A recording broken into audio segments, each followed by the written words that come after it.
Selamat pagi saudara yang diberkati dalam Tuhan Yesus Kristus. Salam sejahtera bagi saudara sekalian. Diberkatilah setiap orang yang mengandalkan Tuhan, yang menaruh harapannya hanya kepada Tuhan. Saudara, janganlah engkau memandang rendah dirimu sendiri mungkin karena engkau muda. Jadilah teladan di dalam perkataan, di dalam kasih, di dalam kehidupan kita melayani Tuhan, dan senantiasa mau menjadi orang yang suka untuk belajar. Rasul Paulus adalah seorang rasul, dia adalah seorang mentor. Dia membimbing orang-orang yang dari muda mungkin tidak bisa apa-apa, kemudian bisa bertumbuh dan berkembang. Nah, saudara, kita akan belajar mengenai surat Rasul Paulus kepada Timotius, seseorang yang kepribadiannya orang muda yang terus dibimbing, dibawa untuk mengenal Tuhan lebih lagi. Dan dari kitab Timotius ini, saudara, kita akan belajar tentang bagaimana hidup berkenan kepada Tuhan, dibentuk oleh Tuhan, melayani Tuhan. Dan mari saudara, orang yang mau dibentuk pasti bertumbuh. Sebelum kita membaca firman Tuhan, mari kita berdoa. Bapa, terima kasih buat pagi hari ini. Tuhan, kami mau siapkan hati kami untuk diisi dengan kebenaran firman-Mu. Biarlah kami mau menerima dengan lemah lembut firman yang berkuasa untuk menyelamatkan jiwa kami. Kami sambut dengan ucapan syukur, firman Tuhan yang hidup, firman Tuhan yang bisa menjadi berkat. Dalam nama Yesus kami berdoa, haleluya, amin. Mari saudara yang diberkati, pagi hari ini kita akan belajar dari kitab 1 Timotius. Demikian firman Tuhan, selalu diawali dengan salam di ayat yang pertama dan ayat yang kedua di 1 Timotius 1 ayat 1 hingga ayat yang 11 mengenai ajaran sesat. Dari Paulus, Rasul Kristus Yesus menurut perintah Allah, Juru Selamat kita, dan Kristus Yesus, dasar pengharapan kita, kepada Timotius, anakku yang sah di dalam iman. Kasih karunia, rahmat, dan damai sejahtera dari Allah Bapa dan Kristus Yesus Tuhan kita menyertai engkau. Ketika aku hendak meneruskan perjalananku ke wilayah Makedonia, aku telah mendesak engkau supaya engkau tinggal di Efesus dan menasehatkan orang-orang tertentu agar mereka jangan mengajarkan ajaran lain ataupun sibuk dengan dongeng dan silsilah yang tiada putus-putusnya, yang hanya menghasilkan persoalan belaka dan bukan tertib hidup keselamatan yang diberikan Allah dalam iman. Tujuan nasihat itu ialah kasih yang timbul dari hati yang suci, dari hati nurani yang murni, dan dari iman yang tulus ikhlas. Tetapi ada orang yang tidak sampai pada tujuan itu dan yang sesat dalam omongan yang sia-sia. Mereka itu hendak menjadi pengajar hukum Taurat tanpa mengerti perkataan mereka sendiri dan pokok-pokok yang secara mutlak mereka kemukakan. Kita tahu bahwa hukum Taurat itu baik kalau tepat digunakan, yakni dengan keinsyafan bahwa hukum Taurat itu bukanlah bagi orang yang benar, melainkan bagi orang durhaka dan orang lalim, bagi orang fasik dan orang berdosa, bagi orang duniawi dan yang tidak beragama, bagi pembunuh bapa dan pembunuh ibu, bagi pembunuh pada umumnya, bagi orang cabul dan pemburit, bagi penculik, bagi pendusta, bagi orang makan sumpah, dan seterusnya, segala sesuatu yang bertentangan dengan ajaran sehat yang berdasarkan Injil dari Allah yang mulia dan maha bahagia, seperti yang telah dipercayakan kepadaku. Saudara yang diberkati, garis bawahi kata dari pasal 1 ayat 5. Tujuan nasihat itu ialah kasih yang timbul dari hati yang suci, dari hati nurani yang murni, dan dari iman yang tulus ikhlas. Selalu dan selalu saya mau katakan bahwa saudara jangan menolak nasihat, sebab nasihat itu membangun. Di sini perhatikan saudara, nasihat itu kita dengar supaya dengan nasihat yang kita terima itu kan bertumbuh. Tapi orang yang menjauhi dari nasihat, pengen melayani, pengen menjadi pengajar, tapi tidak pernah sampai kepada tujuan. Di ayat yang ke-3 dan ke-4, ketika aku hendak meneruskan perjalananku ke wilayah Makedonia, aku telah mendesak engkau, Timotius ya, supaya engkau tinggal di Efesus dan menasihatkan orang-orang tertentu agar mereka jangan mengajarkan ajaran lain ataupun sibuk dengan dongeng dan silsilah yang tiada putus-putusnya, yang hanya menghasilkan persoalan belaka dan bukan tertib hidup keselamatan yang diberikan Allah dalam iman. Perhatikan saudara, waktu Paulus ingin ke Makedonia, Timotius dibilang kamu tinggal di Efesus.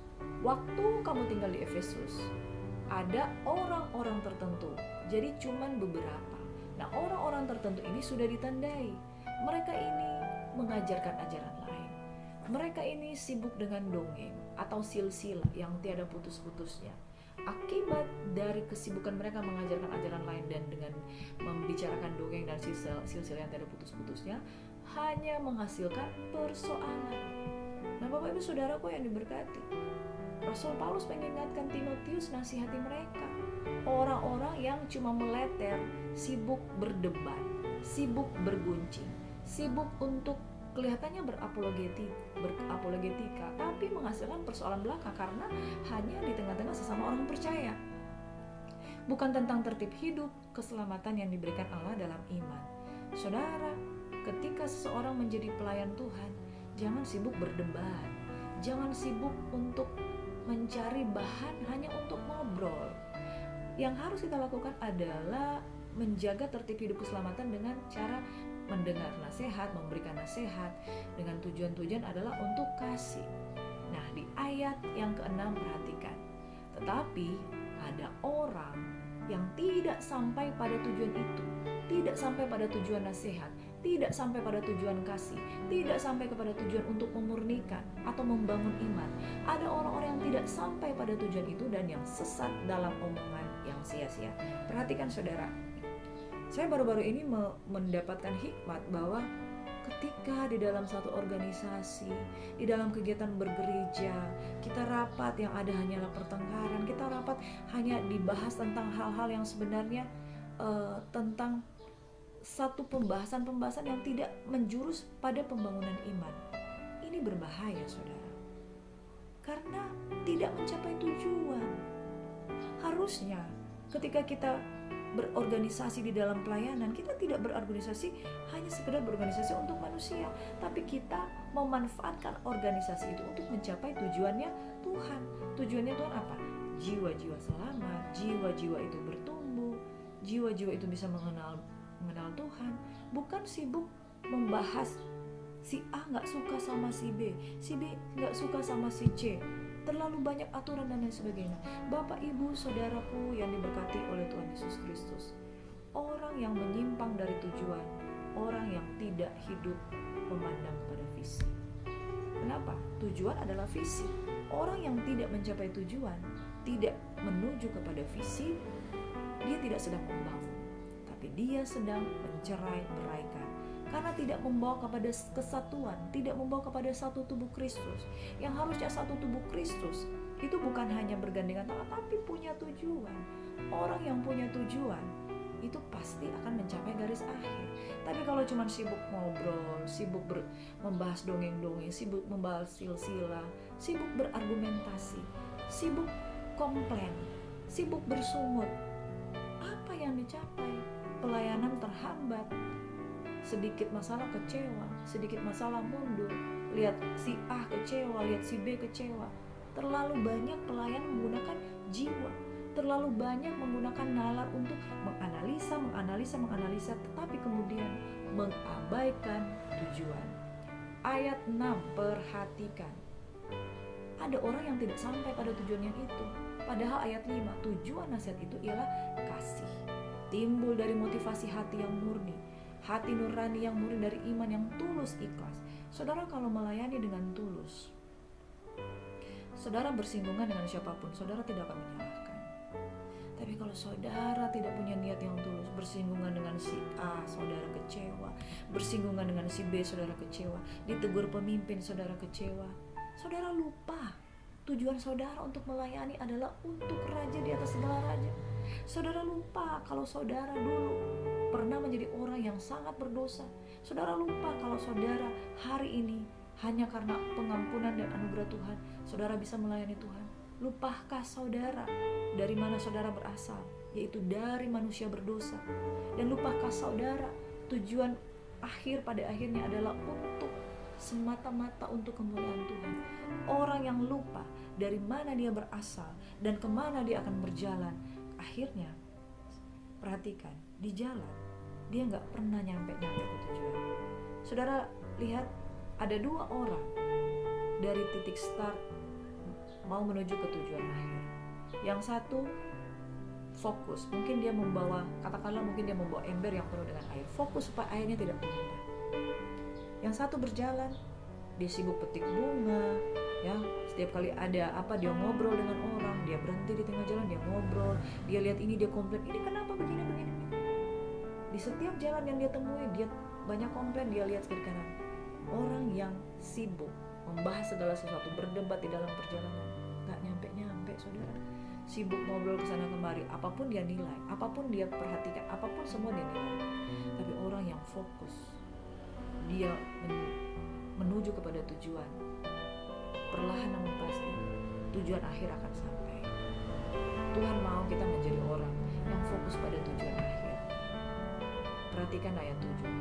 Mereka itu hendak menjadi pengajar hukum Taurat, tapi tidak mengerti perkataan mereka sendiri dan pokok-pokok yang secara mutlak mereka kemukakan.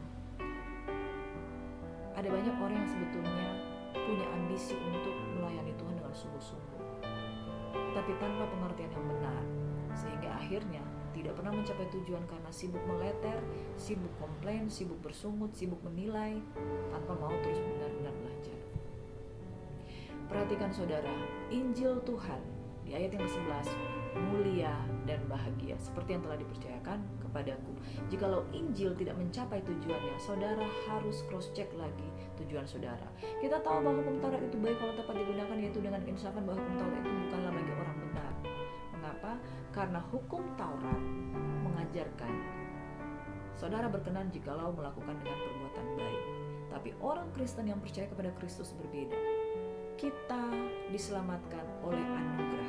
Akibat dari anugerah, sudah saatnya saudara meninggalkan kejahatan dan hidup berbuah, hidup baik, karena persekutuan dengan Roh Kudus mengerjakan buah-buah Roh dalam kehidupan kita. Demikian firman Tuhan pada hari ini. Saudara jangan lupa dari mana saudara berasal, yaitu dari kehidupan dosa, dan kemana saudara melangkah, yaitu dengan tujuan untuk mengasihi dan memiliki hati nurani yang murni dan iman yang tulus ikhlas untuk mencapai tujuan ilahi. Jangan sibuk meleter ke sana kemari, jangan sibuk bersungut satu dengan yang lain, jangan sibuk menilai orang satu dengan yang lain, sehingga pada akhirnya tidak mencapai tujuan. Orang-orang seperti itu tidak akan mencapai tujuan karena sesat dalam omongan yang sia-sia. Saudara mau memiliki omongan yang bernilai? Milikilah perkataan Kristus, simpan firman dalam hatimu, dan muliakan Tuhan dengan tubuhmu. Persembahkanlah tubuhmu sebagai persembahan yang hidup, yang kudus, dan berkenan kepada Tuhan. Dari mulut yang satu tidak ada keluar kutuk sekaligus berkat. Yang ada biarlah hanya berkat firman Tuhan semata. Pilihlah berkat maka engkau akan hidup. Jangan pilih kutuk karena akan membawa pada kematian. Saudara konsisten kepada tujuan akhir. Jangan disesatkan oleh omongan yang sia-sia, dan perhatikan pengajaran firman Tuhan. Hari ini ketika engkau mendengarkan firman Tuhan, tetapkan langkahmu untuk menuju pada tujuan ilahi. Tuhan memberkati. Mari berdoa. Tuhan kiranya memberkati orang-orang yang konsisten berjalan di dalam jalannya Tuhan, tidak sibuk ke kanan atau ke kiri, menoleh ke belakang atau mundur, tapi diberkatilah orang yang mengandalkan Tuhan, yang menaruh harapannya hanya kepada Tuhan. Orang-orang yang fokus, orang-orang yang tidak disesatkan oleh omongan yang sia-sia, pasti diberkati. Kami juga berdoa untuk rekan saudara jemaat Tuhan yang sedang dalam pergumulan untuk mencari pekerjaan. Kami berdoa secara khusus untuk Shirley yang akan wawancara. Tuhan bukakan pintu berkat, pintu kesempatan, sehingga dia boleh mendapatkan peluang bekerja, dan Tuhan memberkati apa yang dia kerjakan. Karena kita ini buatan Allah, diciptakan di dalam Kristus Yesus untuk melakukan pekerjaan baik yang dipersiapkan Tuhan sebelumnya. Kami juga berdoa untuk adik yang kekasih yang ada di NTT yang sedang mencari pekerjaan juga. Tuhan memberkati sehingga diberikan pekerjaan tepat pada waktunya. Memberkati setiap murid-murid kami Tuhan yang menaruh harapannya yang kepada Tuhan, yang rindu melayani Tuhan. Tuhan bukakan pintu agar pelayanan mereka dibuat Tuhan berhasil untuk fokus kepada tujuan Tuhan, tidak menyimpang ke kanan dan ke kiri. Dan kiranya kita mohon berkat Tuhan, kasih karunia di dalam nama Bapa, Putra, dan Roh Kudus menyertai kehidupan Bapak Ibu Saudara. Kasih sebagai tali pengikat yang mempersatukan, kasih sebagai dasar, sebab Allah adalah kasih. Dan barang siapa melayani Tuhan dengan kasih, dengan dasar hidup motivasi yang murni, kami percaya kami akan mencapai tujuan akhir dan tidak melayani dengan sia-sia. Diberkatilah orang yang mengandalkan Tuhan, yang menaruh harapan hanya kepada Tuhan. Tuhan Yesus membawa kehidupan kita dalam shalom, damai sejahtera daripada Tuhan. Terima berkat ini dengan ucapan syukur. Haleluya. Amin. Shalom saudara, selamat beraktivitas. Sukacita dari Tuhan itu kekuatan. Amin. Shalom, God bless you.